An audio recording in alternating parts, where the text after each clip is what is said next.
I am the Wolf Silvestre, you can call me Sil. They nicknamed me the Big Bad Wolf, although I have nothing of that. Everyone tells me I'm a problem. What fault do I have that wolves eat cute animals like rabbits, chickens, or pigs? My true story has another name, that of a sneezy and a cup of sugar. Many years ago, I was preparing a birthday cake for my grandmother. With such bad luck that while I was preparing the necessary, I realized that I didn't have sugar. So I decided to go ask my neighbor, who was a little pig, for a cup of the ingredient. I always wondered where his intelligence was, because who builds his house of straw? Anyone with half a brain would know that this material is not the best for building a home. As soon as I knocked on the door, it collapsed. And of course, I didn't want to enter anyone's house just like that. So I called him. "Piggy, are you home?" And nothing, he didn't answer me.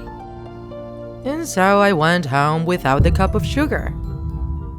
That day I felt something wrong. I had a cold. And on the way home, I couldn't help but sneeze. And I sneezed, and I sneezed. And with my tremendous sneezes, well, what was going to happen? The straw house fell apart. And there, in the middle of the pile of straw, was the little pig. He had been home the whole time. The fact is that with the collapse, my neighbor didn't survive, and in my house it was always said that food should never be thrown away. That there are many who go hungry, so I took advantage and already ate my lunch. Let's not forget I didn't have my cup of sugar yet. So I went to the house of my next neighbor, who coincidentally was the brother of the first little pig.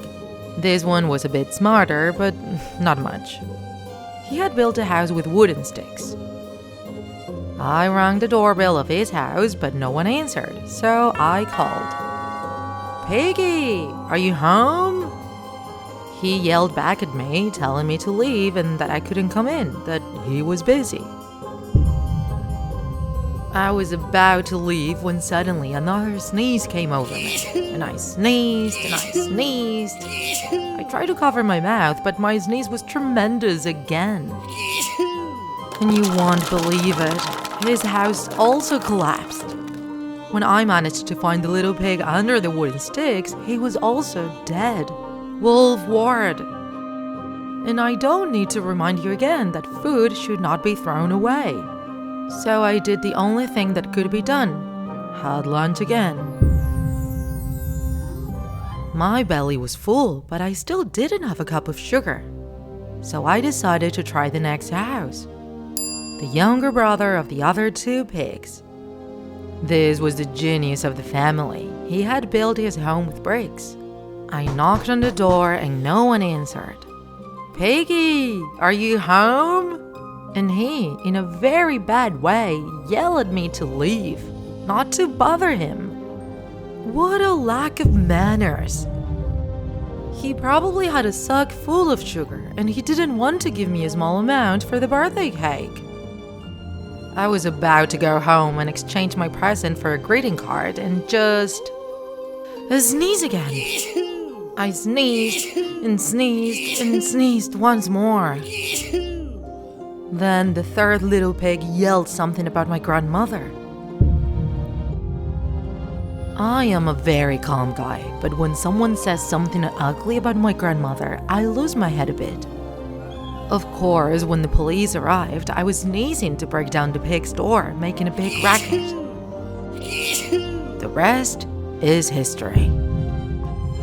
The journalists found out about the two little pigs that I had had for lunch. They thought that the story of a poor sick man who was going to ask for a cup of sugar was not very interesting. So they adorned everything with huffs and puffs that brought down their houses. And they turned me into the big bad wolf. But no, it turns out that this is the true story. But maybe you can lend me a cup of sugar.